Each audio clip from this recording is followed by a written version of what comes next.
চলেন এই হুজুর কি কথা বলে শুনে আসি। রাগী মানুষ কখনো বেঈমানি করে না।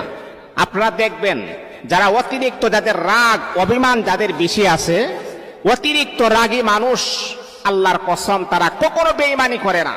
কেন জানেন? তারা আপনাকে অতিরিক্ত ভালোবাসে বলেই অল্পতেই তারা রেগে যায়। যে মানুষটাকে সবচাইতে বেশি ভালোবাসে ওই মানুষটার কাছে কিন্তু আমরা বেশি অভিমান করি, ওই মানুষটার কাছে আমরা রাগ বেশি প্রয়োগ করি।